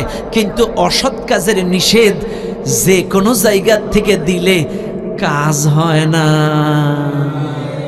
শোনা লাগবে, বোঝা লাগবে। সৎ কাজের আদেশ যে কোনো পরিবেশ, যে কোনো স্থান থেকে দেওয়া যায়, কিন্তু অসৎ কাজের নিষেধ এটা করতে গেলে একটু পাওয়ারফুল হওয়া লাগে। একটু আস্তে কন, আরো আস্তে কন। পাওয়ার ছাড়া কাজ হয় না। আজকে আপনাদেরকে বলে যাই, দ্বীনের অর্থ রাষ্ট্রীয় আইন। চাইলে সৎ কাজের আদেশ যে কোনো পরিবেশ, যে কোনো স্থান থেকে দেওয়া যায়। আমি এই চেয়ারে বসে এখনো আদেশ দিতেই পারি, নামাজের আদেশ, পর্দার আদেশ, এগুলো দিতেই পারি। কিন্তু আমি এই জায়গার থেকে যদি বলি চুরি করবা না, দুর্নীতি করবা না, রডের বদলে বাঁশ দিবা না, আমার কথা মানবে কেউ? মানবে? মানবে না। আর এই আদেশটা দিতে গেলে অবশ্যই চেয়ারটা পাওয়ারফুল হওয়া লাগবে, বড় চেয়ার লাগবে। চেয়ার যদি বড় হয় আদেশ নিষেধ কার্যকর হয়। এ কথা বলেন। চেয়ার যদি বড় হয় আদেশ নিষেধ কার্যকর হয়। আপনাদের মসজিদের মেম্বার, যে মসজিদের মেম্বারে বসে ইমাম সাহেব খুতবা দেয়, ওইটারে কি বলেন? মেহরাব বলেন না? এটারে মেম্বার, এটাও একটা চেয়ার। এই যে আমি এখানে বসে আছি, এটাও একটা চেয়ার। আবার ইনুস কাকুরটাও চেয়ার। কতখানা চেয়ার না? আমরা এই চেয়ারে বসে 5 মাস ওয়াজ করলাম, খবরদার রাস্তায় চুরি ডাকাতি করবেন না, কোনো এই শান্ত দেশটাকে অশান্ত করার ষড়যন্ত্র করবেন না। আমাদের এই চেয়ারের ওয়াজ 5টা মাস ধরে কাজে লাগেনি, কিন্তু স্বরাষ্ট্র মন্ত্রণালয়ের স্বরাষ্ট্র উপদেষ্টা বলছেন এ ডেভিল হান্ট চালু কর। কতক্ষণ চালু হয়েছে? বলেন ষড়যন্ত্র বন্ধ হয়েছে? তলে তলে যে নাটক এখানে ওখানে একটা বাস্ট করছিল, ষড়যন্ত্র করছিল, অটোমেটিকলি, কারণ ওই চেয়ার থেকে আদেশ আসছে, এর জন্য কার্যকর হয়ে গিয়েছে। এখন আর মামুদের কোনো জায়গায় খুঁজে পাওয়া যাচ্ছে না। মাঝে মাঝে গভীর রাতে তাহাজ্জুদের ওয়াক্তে মশার মিছিল করছে, তাহাজ্জুদ নামাজ পড়তে উঠি। কথা ঠিক না বে ঠিক? আহা, এই জন্য মনে রাখবেন, আমি যেটা বুঝাইতে চাচ্ছি, চেয়ার যদি বড় হয় আদেশ নিষেধ কার্যকর হয়, চেয়ার ছাড়া আদেশ নিষেধ কার্যকর হয় না। এর অর্থ আমার নবী মক্কার কাফেররা গণঠাকুর বলে গালি দিয়েছিল, গণক ঠাকুর বলেছিল, জাদুকর বলেছিল, পাগলা বলেছিল, কিন্তু আমার নবীকে কখনো নীতিভ্রষ্ট বলতে পারে নাই। আমার রসুলকে কখনো অসৎ বলে গালি দিতে পারে নাই। আমার রসুলকে কখনো বিভিন্নভাবে মিথ্যাবাদী বলে গালি দিতে পারে নাই। এমনি পাগলা বলেছে, জাদুকর বলেছে, গণক ঠাকুর বলেছে, কিন্তু অসৎ বলতে পারে নাই। এখন আসেন, আমার নবী ছিলেন সৎ আর ওই চেয়ারে বসলেন সৎ ব্যক্তি, আর কোরআনী শাসন কায়েম করলেন সৎ শাসক। আল্লাহর আইন, অটোমেটিকলি সমাজ পরিবর্তন হলো। অন্যথায় আমার নবী কিন্তু মক্কায় যতদিন ছিল, কতদিন ছিল? 40-এ নবুয়তি পাইছে, 40 থেকে 53, 13 বছর নবী মক্কায় দাওয়াতি কাজ করেছে। ভালো কাজ করো, এটা করো, সেটা করো, এটা করো, সেটা করো। 13 বছরটাই দাওয়াতি কাজ করে একটা সুদ, একটা ঘুষ, একটা জেনা, একটা পরকিয়া, একটা শিরিক, একটা বেদাত, একটা কুফরি, একটা হত্যা, একটা ধর্ষণ 13 বছরে বন্ধ করতে পারে নাই। যখন আমার নবী মক্কা থেকে মদিনায় গেল, মানুষকে দাওয়াতি কাজ করে উহুদ, বদর, খন্দক লড়াই করে এই চেয়ার পরিবর্তন করে আমার নবীর মতো সৎ ব্যক্তি এই চেয়ারে বসলো এবং কোরআনী শাসন চালু করলো। অটোমেটিকলি সমাজ পরিবর্তন হয়ে গেল। এটাই ছিল সবচাইতে বড় দিন, এটাই ছিল সবচাইতে বড় দিন, এটাই ছিল সবচাইতে বড় দিন। আবারও বলে যাচ্ছি, শোনেন, নামাজটা দিন নয়, রোজাটা শুধু দিন নয়, হজটা শুধু দিন নয়, যাকাতটা শুধু দিন নয়, পর্দাটা শুধু দিন নয়, রাষ্ট্রীয় আইনটাই হচ্ছে সবচাইতে বড় দিন। কারণ রাষ্ট্রের আইন যদি কোরআনের আইন চালু হয়ে যায়, এই রাষ্ট্রে চুরি থাকবে না, জেনা থাকবে না, ধর্ষণ থাকবে না, কেউ নামাজ কাজা করবে না। কিন্তু মানুষ বুঝে না, মানুষ বুঝে না আজকের রাষ্ট্রীয় আইন কায়েমের ব্যাপারে কোনো ভূমিকা নাই। শোনেন, আজকে নামাজ যেমন ফরজ, রোজা যেমন ফরজ, হজ যেমন ফরজ, পর্দা যেমন ফরজ, যাকাত যেমন ফরজ, প্রত্যেকটা ইমানদারের জন্য আল্লাহ জমিনে আল্লাহ দিন কায়েমের চেষ্টা করাটাও ফরজ। এখন আপনারা বলবেন, হুজুর যদি এই চেষ্টা আমরা না করি কি হবে? হ্যাঁ, এইবার একটু সহজে বুঝাই। আপনারা বিয়ে করেছেন কারা কারা, একটু হাত তুলবেন। আচ্ছা নামান, আরে আবার দেব না, হাত নামান। চেয়ারম্যান তুই বিয়ে করনি নাকি? হাত তোলো। হ্যাঁ ঠিক আছে। খেয়াল করেন, বিয়ে যারা করেছেন কয়টা কবুল পড়ছিলেন? হ্যাঁ, আসলে ইসলামী শরিয়া মোতাবেক একটা কবুল পড়লে কিন্তু হয়ে যায়। ইসলামী শরিয়া মোতাবেক একটা কবুল পড়লে কিন্তু বিয়ে হয়ে যায়। কিন্তু আমরা বাংলাদেশের মানুষ খুব ভালো, তো এই জন্য 3 বার বলে ওভার শিওর করে নিই, কবুল কবুল কবুল কবুল কবুল, ঠিক না? কবুল কবুল পড়ে বিয়ে হয়ে গেল। পরের দিন সকালে বাসর ঘর শেষ। পরের দিন সকালে ইয়া বড় একটা নামের তালিকা, লিস্ট, একটা বাজারের তালিকা, বউ এসে স্বামীর হাতে ধরায় দিছে, নাও। কি? স্বামী বেচারা তালিকা পড়ে দেখে লিপস্টিক, আইলানা, তিব্বত কদুর তেল, লাখ সাবান, ভুরু প্রেম, হানি, বাদাম, তারপরে কিসমিস, এরপরে মেকআপ বক্স, আনুমানিক 35,000 টাকার একটা তালিকা। কত টাকা? কত টাকা? 35,000 টাকার একটা তালিকা স্বামীর হাতে ধরায় দিছে। স্বামী তখন বলছে, বউ, যখন আমি তোমাকে কবুল পড়ছি, তোমার আত্মীয় স্বজনও ছিল, আমার আত্মীয় স্বজনও ছিল, উভয় পক্ষের সম্মুখীন, উভয় আত্মীয় স্বজনের সম্মুখীন আমিও কবুল কবুল কবুল বলেছি, তুমিও কবুল কবুল কবুল বলেছ।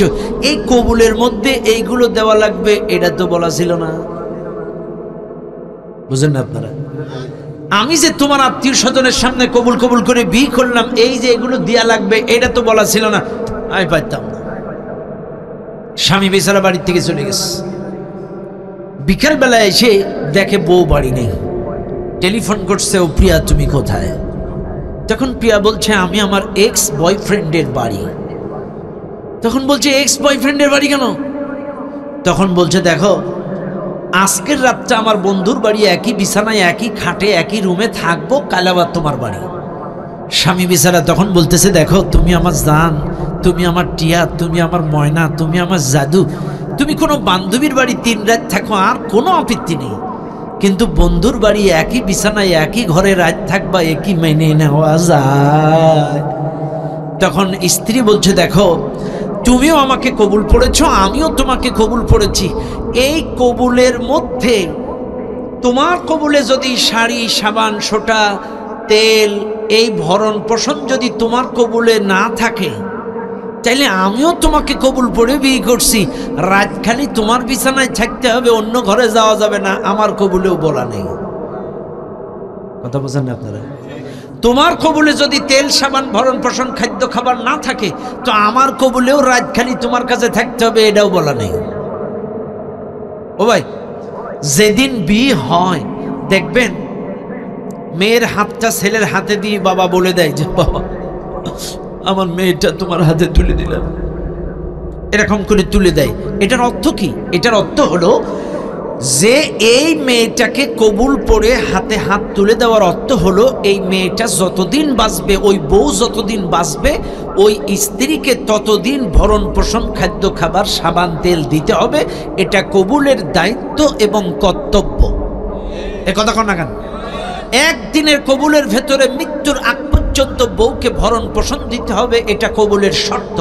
এবার আসেন, একদিনের কবুলের ভেতরে ওই স্বামী যতদিন বাঁচবে ওই স্ত্রী ও স্বামীর বিছানা ছাড়া পরপুরুষের বিছানায় যেতে পারবে না, এটাও কবুলের দায়িত্ব, কর্তব্য, কবুলের শর্ত। এবার আসেন, স্বামী যদি ভরণ পোষণ না দেয় কবুলের শর্ত ভুলে যায়, স্ত্রী যদি পরপুরুষের বিছানায় যায় কবুলের শর্ত ভুলে যায়, এই সংসার কি টিকবে? আরো জোরে কোন টিকবে? এই সংসার টিকবে না, অশান্তি লেগে যাবে, কিলাকিলি, ঘুষুঘুষি, চুল ছিঁড়াছিঁড়ি, মারামারি, কিলাকিলি, নাক ফাটাফাটি, এক পর্যায়ে তালাক তালাক তালাক, তুই তালাক, তোর মা তালাক, তোর 14 গোষ্ঠী তালাক, সব তালাক দিয়ে বাপের বাড়ি পাঠায় দিল। ভাইরে, বোঝার জন্য বলছি, চাইলে একদিনের কবুলের সত্য ভুলে গেলে যদি মারামারি লেগে তালাক দিয়ে বাপের বাড়ি পাঠায় দেয়, আমার আল্লাহ বলছে বান্দা যেদিন থেকে তোমরা এই মুখ দিয়ে স্বীকার করেছো লা ইলাহা ইল্লাল্লাহ, ওই দিনের পর থেকে একদিনের কবুলের ভেতরে যেমন মৃত্যুর আগ পর্যন্ত বউকে শাড়ি সাবান ছোটা দিতে হবে, এটা যেমন কবুলের শর্ত, যেদিন থেকে এই জবান দিয়ে কালেমা স্বীকার করেছো ওই দিনের পর থেকে এই জমিনে আল্লাহ দিন কায়েম করতে হবে, এটা তোমার ঈমানি শর্ত। শুনে নাও, কবুলের শর্ত ভুলে গেলে যেমন মারামারি লেগে যায়, কবুলের সত্য ভুলে গেলে যেমন সংসারে অশান্তি লেগে যায়, কবুলের সত্য ভুলে গেলে যেমন চুল ছিঁড়াছিঁড়ি, কিলাকিলি, ঘোচাঘুচি, তালাক দিয়ে বাপের বাড়ি পাঠায় দেয়। তোমরা যারা কালেমা পড়েছো কিন্তু ইসলামী আন্দোলন করো না, তোমরা যারা কালেমা পড়েছো কিন্তু দিন কায়েমের চেষ্টা করো না, এই জমিনে দিন প্রতিষ্ঠান আন্দোলন করো না, আমি আল্লাহ তোমাদেরকে মরার পরে তালাক দিয়ে জাহান্নামে ঢুকায় দেব।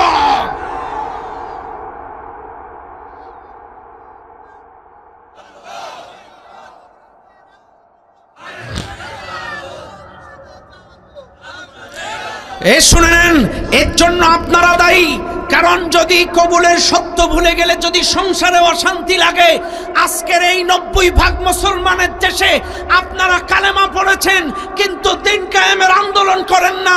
আজকে কেন এত খুনাখুনি, কেন এত মারামারি, কেন 16 বছর এই জালেম স্বৈরা শাসন চালালো? এর জন্য আপনারা দায়ী। কারণ আপনারা যদি আল্লাহর আইন প্রতিষ্ঠা করতেন, এই জমিনে চোর আর দুর্নীতিবাজের কোনো ঠাঁই থাকতো না। আপনারা দিন কায়েমের আন্দোলন করেন নাই, আল্লাহর আইন প্রতিষ্ঠার চেষ্টা করেন নাই, যার কারণে ওরা 16 বছরে দেশের টাকা পাচার করে কানাডায় পাঠাইছে। ভাইরে, একটা কথা বলে যায়, আপনার এলাকায় 300 চোর, সাতক্ষীরায় চোর কয়টা? 300 চোর। কয়টা চোর? কথার কথা বলছি, 300 চোর, কিন্তু বাড়ি আছে 3 লাখ। কয় লাখ? 300 চোরের ভয়ে 3 লাখ বাড়িতে 9 লাখ তালা মারে। বুঝেন? 300 চোরের ভয়ে 3 লাখ বাড়িতে 9 লাখ তালা, ঘরে তালা, সিঁড়িতে তালা, মোটরসাইকেলে তালা, বাথরুমে তালা, সিঁড়ি ঘরে তালা, পাঁচিলে তালা, গাড়ির গ্যারেজে তালা। তাহলে 300 চোরের ভয়ে 3 লাখ বাড়িতে 9 লাখ তালা। তালা লাগানোর কথা তো আপনাকে বলা হয়নি, বলা হয়েছিল আস-সারিকু ওয়াস-সারিকাতু, চোর চুরি করলে চোরের হাত কেটে দাও। এই আইনের পক্ষে থাকো, এই আইন প্রতিষ্ঠা করো। যদি তোমরা তালা না লাগিয়ে আল্লাহর আইন প্রতিষ্ঠা করতে, একটা চোরের হাত কেটে দিলে এই চোর চুরি করলে চোরের হাত কেটে দাও। আস-সারিকু ওয়াস-সারিকাতু, চোর চুরি করলে চোরের হাত কেটে দাও। এই আইন যদি কায়েম হয়ে যায়, চাইলে সাইকেল চোর, রিক্সা চোর, ভ্যান চোর, রড চোর, ব্রিজ চোর, কালভার্ট চোর ভালো হয়ে যাবে। 3 লাখ বাড়ি, 9 লাখ তালা আর লাগবে না। কথা বুঝেন? চাইলে আপনার তো তালা লাগানোর কথা ছিল না, আপনার কথা ছিল আল্লাহর আইনের পক্ষে কথা বলা। আপনি নামাজি, আপনি দাঁড়িয়ালা, আপনি হাজি, আপনি মুন্সি, আপনি আল্লাহর আইন প্রতিষ্ঠার চেষ্টা করবেন, কিন্তু তা না করে আপনি তালা মেরেছেন। আরে চোর যে করে আর চুরি যে সহে এতে সমান কথা না? আপনারা চুরির আইনের বিপক্ষে আইনটা পাশ করার চেষ্টা করেননি, কোরআনী শাসন প্রতিষ্ঠার চেষ্টা করেননি। কয়দিন আগে দেখলাম দেবাটায় ৬৭ বছরের এক মহিলা ধর্ষণ, এই দেবাটায়। এর কয়দিন আগে দেখলাম আমাদের আশাশনীতে ৬ বছরের এক মেয়ে ধর্ষণ। ভাইরে, চাইলে আপনি ওই ধর্ষণ দেখে পেপারের নিউজ পড়ে বাড়ি এসে আস্তাগফিরুল্লাহ আস্তাগফিরুল্লাহ আস্তাগফিরুল্লাহ, মানুষ আস্তাগফিরুল্লাহ আস্তাগফিরুল্লাহ লা হাওলা ওয়ালা কুওয়াতা ইল্লা বিল্লাহ। এটাই কি আপনার কাজ ছিল? আপনার কাজ ছিল আল্লাহর আইনের পক্ষে সোচ্চার হওয়া। ৬৭ বছর এবং ৬ বছরের কোন মেয়ে যাতে এই দেশে ধর্ষণ না হয়, এজন্য আল্লাহর কোরআনী শাসন প্রতিষ্ঠায় সোচ্চার হওয়া। আল্লাহর আইন যদি কায়েম হয়ে যায়, বাংলাদেশে ধর্ষণ জেনাবে বিচার থাকবে না। কিন্তু আপনি তা করেননি, খালি বাড়ি এসে আস্তাগফিরুল্লাহ, ওরা কি মানুষ? এটা তো আপনার কাজ ছিল না। আপনার কাজ ছিল আল্লাহর আইন প্রতিষ্ঠার চেষ্টা করা। কারণ এই আইন যদি কায়েম হয়ে যায়, আয-যানিয়াতু ওয়াজ-যানি, এই আইন যদি কায়েম হয়ে যায়, এই দ্বীন যদি কায়েম হয়ে যায়, এই শাসন যদি কায়েম হয়ে যায়, কোনো বাচ্চা ধর্ষণ হবে না, কোনো বয়োবৃদ্ধ মহিলা ধর্ষণ হবে না। বীর আগে ধর্ষণ করলে ১০০ চাবুক, আর বীর পরে ধর্ষণ করলে বুক পর্যন্ত মাটিতে পুঁতে পাথরের আঘাতে মাথার খলি উল্টায় দেওয়া, শেষ করে দেওয়া। একটা ধর্ষককে যদি এই শাস্তি দেওয়া হয় এই জজ কোর্টের সামনে, পরের দিন থেকে সাতক্ষীরায় আর ধর্ষণ হবে। এই আইনের পক্ষে থাকার কথা ছিল, আপনার ইস্তেগফার পড়ার কথা ছিল না। কিন্তু আপনি কপাল পোড়া মুসলমান, বুঝবেন, বেয়াদবি মাফ করবেন। এই জন্য আপনারা মনে করেন যে আমরা শুধু কালেমা পড়বো, জিকির করব, সুবহানাল্লাহ বিহামদি সুবহানাল্লাহিল আযীম, কিয়ামতে অবশ্যই ধরা খাওয়া লাগবে। কারণ একজন মুসলমান যখন কালেমা স্বীকার করে, তার ঈমানি দায়িত্ব, ফরজ দায়িত্ব, আল্লাযীনা আমানু ইউকাতিলুনা ফি সাবিলিল্লাহ, তার ফরজ দায়িত্ব আল্লাহর জমিনে আল্লাহর দ্বীন কায়েমের জন্য লড়াই করা। শুনে নেন দুনিয়ার মানুষ, এই কালেমাটা মনে প্রাণে মেনে নিলেন। আল্লাহ ছাড়া আইনদাতা নাই, বিধানদাতা নাই, মাহবুদ নাই। ও মুসলমানেরা, চাইলে বলেন তো, আল্লাহর নবী সৎ আর কোরআনী শাসন কায়েম করলো, সমাজ পরিবর্তন হয়ে গেল। আজকে কি আপনারা বাংলাদেশে এরকম কিছু চান কি চান না? আরো জোরে বলেন, আরো জোরে বলেন। আল্লাহর জমিনে আল্লাহর শাসন কায়েম হোক, দিন কায়েম হোক, কোরআন কায়েম হোক, সৎ ব্যক্তিটা শাসক হয়ে যাক, চান কি চান না? চান, চান, চান। শুনে নেন, আজকের আলিপুরের মুসলমান, বেয়াদবি মাফ করবেন, বুঝার চেষ্টা করবেন। মান ইয়াশফা শাফাআতান হাসানাতান ইয়াকুল লাহু নাসীবুম মিনহা। আপনি যদি কাউকে ভালো কাজের জন্য সুপারিশ করেন, কোন ভালো মানুষকে সমর্থন করেন, কোরআনওয়ালা, নবীওয়ালা, আল্লাহওয়ালা, একজন নবীওয়ালা কোরআনওয়ালা মানুষকে যদি সমর্থন করেন, সাপোর্ট করেন, যদি সমর্থন করে দেন, ওই লোকটা ওই জায়গায় যাওয়ার পরে যত ভালো কাজ করবে, এর একটা অংশ আপনার আমল নামায় আসতেই থাকবে, আসতেই থাকবে 5টা বছর।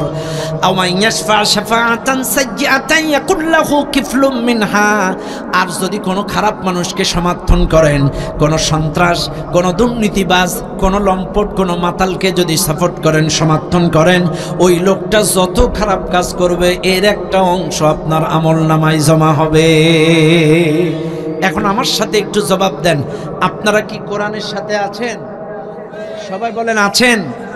কোরআন আছে যেখানে, কোরআন নাই যেখানে, কোরআনওয়ালা যেখানে, কোরআন নাই যেখানে, নারায়ে তাকবীর। আলহামদুলিল্লাহ, আলহামদুলিল্লাহ। আল্লাহ কবুল করুন। চিৎকার মেরে বলেন আল্লাহুম্মা আমিন। বারা আমার, চাইলে সৎ শাসক আমরা চাই কি চাই না? ভাইরে, কেন সৎ শাসকের কথা আমরা বলি? কারণ সৎ শাসকের মধ্যে ভয় আছে কার? আরো জোরে কান কার? সৎ শাসক দুর্নীতি করে, চুরি করে? আমার নবী করছিল? আমার নবী করছিল? আরে ভাই, আমার নবী কি শাসক ছিল? আমার নবী কি শাসক ছিল?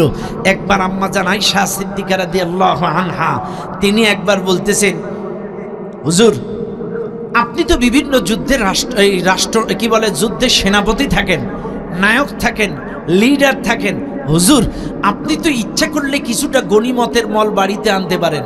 গনিমতের মাল কি বুঝেন? গনিমতের মাল হলো যুদ্ধলব্ধ সম্পদ। কি বলেন? যুদ্ধলব্ধ সম্পদকে গনিমতের মাল বলা হয়। যেমন অহুদ, বদর, খন্দক, তাবুক, বিভিন্ন খাইবারের যুদ্ধ, বিভিন্ন যুদ্ধ হয়েছিল। এই বিভিন্ন যুদ্ধে মুসলমানেরাও অ্যাটেন্ড করে, কাফেররাও অ্যাটেন্ড করে। কাফেরদেরও ঘোড়া, অস্ত্রপাতি, টাকা পয়সা, সোনা দানা, আসবাবপত্র নিয়ে আসে, মুসলমানরাও সোনা দানা, টাকা পয়সা, আসবাবপত্র, অস্ত্রপাতি নিয়ে আসে। এখন যেই দল হেরে যায়, ওই হেরে গেলে পালিয়ে যায়, তখন তাদের ঘোড়া, তাদের টাকা, তাদের তলোয়ারি, তাদের ঢাল, তাদের ওই মালপাতিগুলো ওগুলো আর নেওয়ার সময় পায় না, ওগুলো ময়দানে ফেলে পরাজয় বরণ করে চলে যায়। এটাকে বলা হয় যুদ্ধলব্ধ সম্পদ, এটাকে বলা হয় গনিমতের মাল। মুসলিম সাহাবাদের ভেতরে সমানভাবে এই গনিমতের মাল বন্টন করে দেওয়া হতো। এখন আমার নবীকে একদিন আম্মা জান আয়েশা বলছে, হুজুর আপনি তো বিভিন্ন যুদ্ধের সেনাপতি থাকেন, আপনি ইচ্ছা করলে তো একটু গনিমতের মাল বেশি মাত্রায় বাড়িতে আনতে পারেন, আমাদের একটু ভালো মতো সংসার চলে, আপনার এতগুলো স্ত্রী, আমাদের একটু চাকচিক্যময় জীবন চলে, আপনি তো ইচ্ছা করলে একটু গনিমতের মাল বেশি মাত্রায় বাড়িতে আনতে পারেন। একথা কে বলছে? কে বলছে? আম্মা জান আয়েশা সিদ্দিকা রাদিয়াল্লাহু আনহা রাসূলুল্লাহকে একথা বলছেন, যখন নবী করিম সাল্লাল্লাহু আলাইহি ওয়াসাল্লাম মনের কষ্টে রাসূল বাড়ির থেকে বের হয়ে গেলেন। 1 মাস ঘরে ঢুকিনি, 1 মাস নবী মসজিদে রাত কাটাইছে, 1 মাস রাসূল ঘরে আসে নাই। 1 মাস। শুনে নেন কেন? ওই যে এই যে একটু চাকচিক্যময় জীবন চাই, এ কথা যখন বলছে নবী বড্ড দুঃখ পাইছে। আরে আমি যদি অহুদ পাহাড়কে স্বর্ণ বলতাম, আল্লাহ তাই করে দিত। জাগতিক সম্পত্তির মালিক হইতে চাইলে আল্লাহ তাই করে দিত। কিন্তু আমার স্ত্রীরা কিন্তু আজকে কিনা চাকচিক্যময় জীবন চাই। নবী মনের কষ্টে বাড়ির থেকে বের হয়ে 1 মাস রাসূল বাড়ি আসেনি। শুনে নেন দুনিয়ার মানুষ, 1 মাস পরে হযরত আয়েশা সিদ্দিকা রাদিয়াল্লাহু আনহা হযরত ওমর রাদিয়াল্লাহু তাআলা আনহুকে ডেকে বললেন, ওমর আল্লাহর নবী 1 মাস যাবত বাড়িতে আসেন না, আল্লাহর নবী কি আমাদেরকে ছেড়ে দিলেন নাকি তালাক দিলেন নাকি? আপনি একটু জিজ্ঞাসা করবেন। নবীজি 1 মাস যাবত বাড়িতে আসেন না কেন, একটু জানতে চায়। আল্লাহর নবীর সাহাবী ওমর রাদিয়াল্লাহু তাআলা মসজিদুন নববীতে চলে গেলেন, আসরের নামাজ জামাতে আদায় করলেন। নামাজের পরে ওমর রাদিয়াল্লাহু তাআলা হাত উঁচু করে বললেন, ইয়া রাসূলুল্লাহ আমার একটা প্রশ্ন আপনার কাছে জানতে ইচ্ছে করে। নবীজি বললেন, ওমর কি প্রশ্ন করো? এবার ওমর রাদিয়াল্লাহু তাআলা ডাক দিয়ে বলেন, ইয়া রাসূলুল্লাহ আমরা লক্ষ্য করছি আপনি 1 মাস যাবত বাড়িতে যান না, 1 মাস যাবত এই মসজিদের মধ্যে রাত যাপন করেন, মসজিদে ঘুমান। ইয়া রাসূলুল্লাহ আপনি কি আপনার বিবিদের তালাক দিয়েছেন নাকি ছেড়ে দিয়েছেন নাকি বাড়িতে যান না, তার কারণটা কি? বিবিদের কি তালাক দিয়েছেন নাকি ছেড়ে দিয়েছেন নাকি? নবীজি ডাক দিয়ে বলে, রে ওমর, এ কথা যখনই ওমর রাদিয়াল্লাহু তাআলা নবীজিকে প্রশ্ন করলেন বাড়ি যান না কেন, স্ত্রীদের তালাক দিয়েছেন নাকি ছেড়ে দিয়েছেন নাকি, এই প্রশ্ন করার সঙ্গে সঙ্গে আল্লাহর পক্ষ থেকে সূরাতুল আহজাবের 2টা আয়াত নাজিল হয়ে গেল। ওমরের প্রশ্নের পরিপ্রেক্ষিতে 2টা আয়াত নাজিল হয়ে গেল। ইয়া আইয়ুহান নাবিয়্যু কুল লিআজওয়াজিকা ইন কুনতুন্না তুরিদনাল হায়াতাদ দুনিয়া ওয়া যিনাতাহা ফাতাআলাইনা উমাত্তি'কুন্না ওয়া উসাররিহকুন্না সারাহান জামিলা ওয়া ইন কুনতুন্না তুরিদনাল্লাহা ওয়া রাসূলাহু ওয়াদ দারাল আখিরাতা ফাইন্নাল্লাহা আ'আদ্দা লিল মুহসিনাতি মিনকুন্না আজরান আযীমা।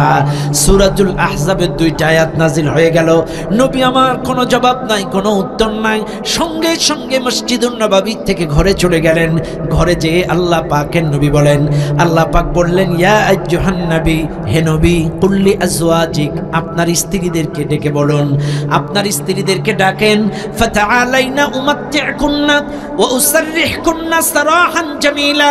আল্লাহ পাকের নবী, আল্লাহ পাক অর্ডার দিলেন, নবী আপনি আপনার স্ত্রীদেরকে ডেকে বলেন, ইন কুনতুন্না তুরিদনাল হায়াতাদ দুনিয়া, এ হায়াতের দুনিয়ায়, হায়াতের জিন্দেগিতে, ওয়াজিনাতাহা, তোমরা কি চাকচিক্যময় জীবন চাও, সুন্দর জীবন চাও, ফাতাআলাইনা, চাইলে আসো, উমাত্তিউকুন্না ওয়া উসাররিহকুন্না সারাহান জামিলা, তোমাদেরকে উত্তম ব্যবস্থা করে বিদায় করে দেই।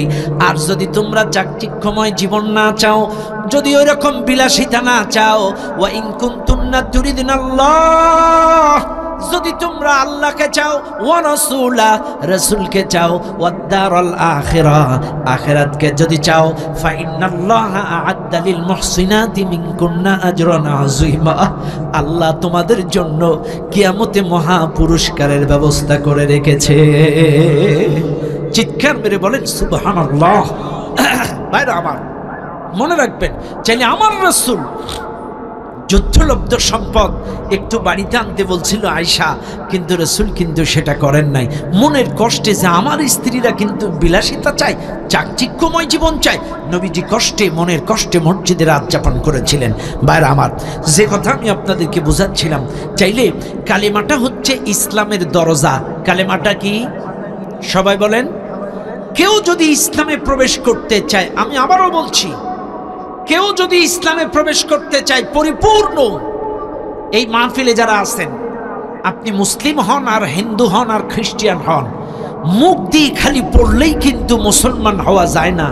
আল্লাহ ছাড়া আইনদাতা নাই, বিধানদাতা নাই, মাবুদ নাই, ইলাহ নাই, এটা পূর্ণাঙ্গ বাস্তবে প্র্যাকটিক্যালি মেনে ইসলামের মধ্যে প্রবেশ করতে হবে।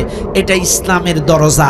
এবার আসেন, ইসলামের দরজা দিয়ে দিলাম, দরজা দিয়ে আপনি ইসলামের মধ্যে প্রবেশ করলেন। দরজা দিয়ে ইসলামের মধ্যে প্রবেশ করার পরে ইসলামের একটা পিলিয়ারের নাম হলো নামাজ। জোরে বলেন কি? ইসলামের প্রথম পিলিয়ারের নাম কি? আরো জোরে বলেন কি? নামাজ। এ ভাই, নামাজ কিন্তু ইসলামের প্রথম পিলিয়ার। আপনারা নামাজ পড়েন তো? হ্যাঁ হ্যাঁ, ইনশাল্লাহ পড়েন। আজকে আমি নামাজের ওয়াজ করব না, তারপরেও আপনাদেরকে সংক্ষিপ্ত দুইটা টাচ দিয়ে যাই। এক নম্বর টাচ হলো নামাজিকে আর বেনামাজিকে দুটো জিনিস শেখায় যায়, নামাজি আর বেনামাজি। কার নামাজ কবুল হয়, কার নামাজ হয় না, দুটো জিনিস আজকে একটু ডিফারেন্স করে যায়। খালি আমি ওয়াজ নামাজের বয়ান করব না, শুধু শুনে নেন। আল্লাহর দৃষ্টিতে বেনামাজি কারা আর নামাজি কারা এক। আল্লাহর দৃষ্টিতে নামাজি হলো তারা, শুনে নেন, আবারও শুনে নেন, প্রত্যেকে শুনে নেন। আল্লাহর দৃষ্টিতে নামাজি হলো তারা যারা হালাল খাদ্য খেয়ে সহি শুদ্ধ ওযু করে 5 ওয়াক্ত নামাজ জামাতের সহিত যারা আদায় করবে, এরাই হলো আল্লাহর দৃষ্টিতে প্রকৃত নামাজি। খেয়াল করেন, আমি আবারও বলছি, হালাল খাদ্য খেয়ে সহি শুদ্ধ ওযু করে 5 ওয়াক্ত নামাজ জামাতের সহিত যারা আদায় করে, এরাই হলো আল্লাহর দৃষ্টিতে, আল্লাহর খাতায় নামাজি। এইবার আসেন, বেনামাজি কারা? মনে করেন সারা সপ্তাহে নামাজ পড়ে না, শুক্রবারে পড়ে, বেনামাজি। সারা বছর নামাজ পড়ে না, জুমা কি বলে ঈদে ঈদে পড়ে, বেনামাজি। 2 ওয়াক্ত পড়ে, 3 ওয়াক্ত পড়ে না, বেনামাজি। 5 ওয়াক্ত পড়ে কিন্তু ওযু সহি শুদ্ধ হয় না, বেনামাজি। 5 ওয়াক্ত পড়ে কিন্তু ঘুষ খায়, সুদ খায়, বোনের জমি ফাঁকি দেয়, ভাইয়ের জমি ফাঁকি দেয়, হারাম উপার্জনের টাকা খেয়ে নামাজ পড়ে, বেনামাজি। মনে রাখবেন, এরপরে এমনও লোক আছে লোক দেখানোর জন্য নামাজ পড়ে, বেনামাজি। ভাইরে, এইবার আসেন, আপনাদেরকে বোঝায়া যায়। বলা হয়েছে খুশু খুজুর সাথে নামাজ পড়া, কোন নামাজটা কবুল হয়, কোনটা হয় না। খুশু খুজুর সাথে যদি নামাজ পড়েন, আপনার নামাজ কবুল হবে। খুশু খুজুর সাথে না পড়লে আপনার নামাজ কবুল হবে না।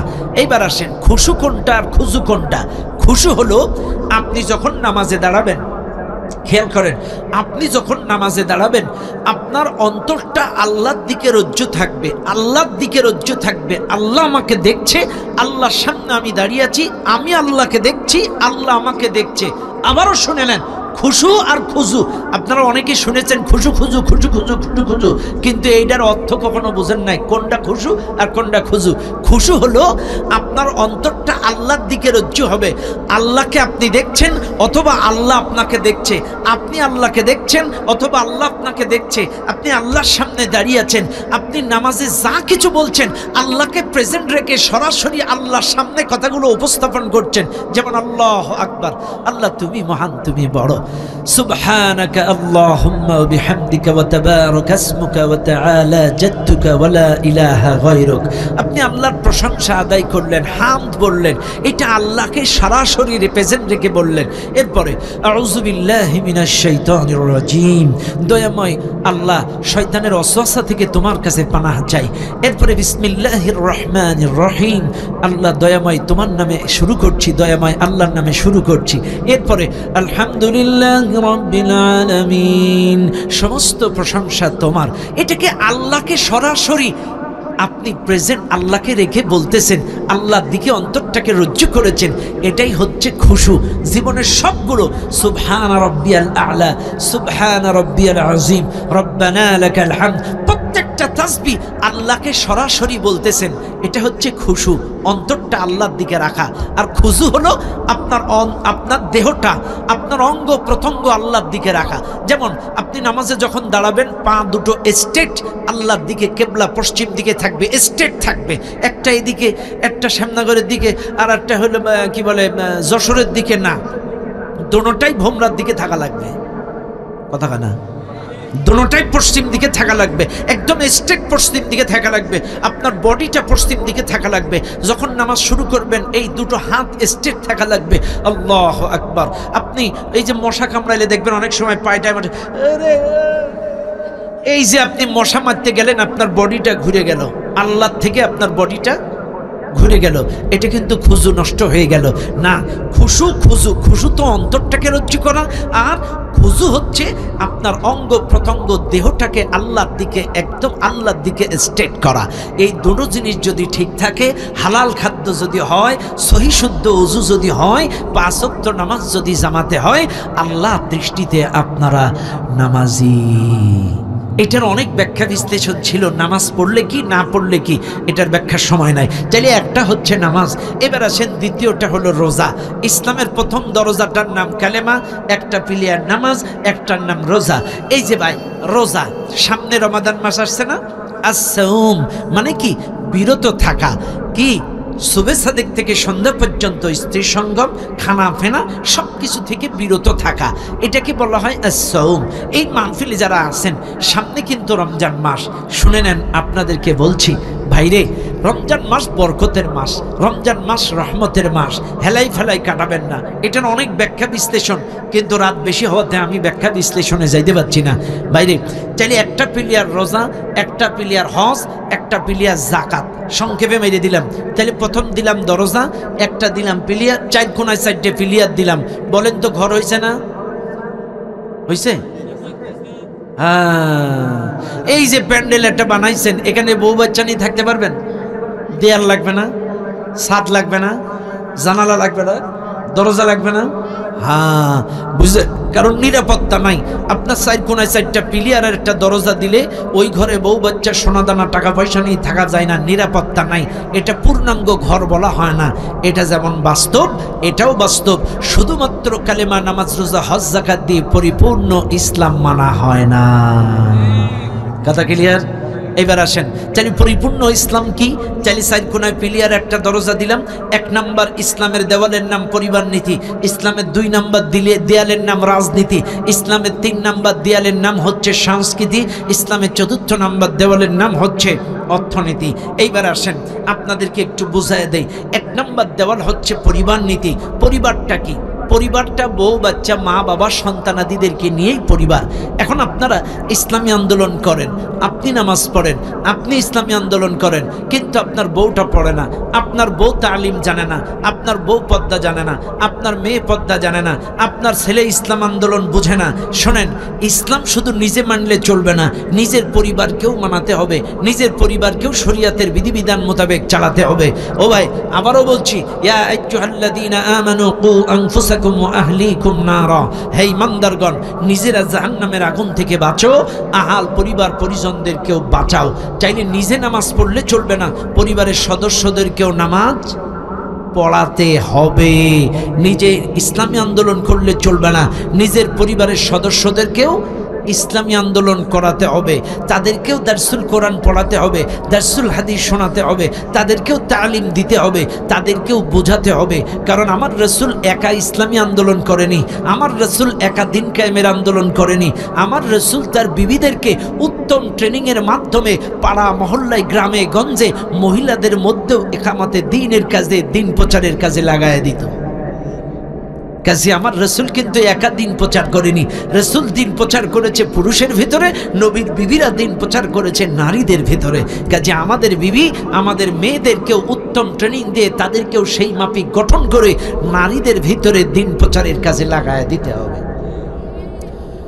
বাইরে আমার আর দরকার নেই, 12টা বেজে গিয়েছে, এখন আর পর্দার ওয়াজ করার সময় নেই, 12টা বাজে। আমি বলেছিলাম 12টা পর্যন্ত বেশি সময় দিতে পারবো না। আমার ছোট এই ভাইটা আমার খুব ভক্ত, আমি বেশি ওয়াজ করবো না, পর্দার ওয়াজ একটা খালি হাদিস বলে যাই। এখানে পুরুষ আছেন, পর্দার আড়ালে মা বোনেরা আছেন, একটা ওয়াজ খালি করে যাই। এই ওয়াজটা 2 ঘন্টা করলে লম্বা হবে, কিন্তু আমি সংক্ষিপ্তভাবে বলে যাচ্ছি। আল্লাহ পাক বলছেন ওয়ালা ইউবদিনা যিনাতাহুন্না, নারীদেরকে বলছে তোমরা তোমাদের শরীরের সুন্দর অংশটা দেখাইও না। এইবার আসেন, নারীরা বলবে হুজুর যদি দেখাই তাহলে কি হবে? রাসূল বলছেন লাআনাল্লাহু নাযিরা ওয়াল মানজুরা ইলাইহি, যে দেখায় এবং যে দেখে উভয়ের প্রতি আল্লাহর লানত। আমি আবারও বলছি, যে দেখায় এবং যে দেখে উভয়ের প্রতি আল্লাহর লানত। আপনি যদি শরীরের অংশ বের করে বেরোয় রাস্তায় মেকআপ করে বেরোয় যান, আপনার দেখবে, পরপুরুষ দেখবে। চাইলে যে দেখায় এবং যে দেখে উভয়ের প্রতি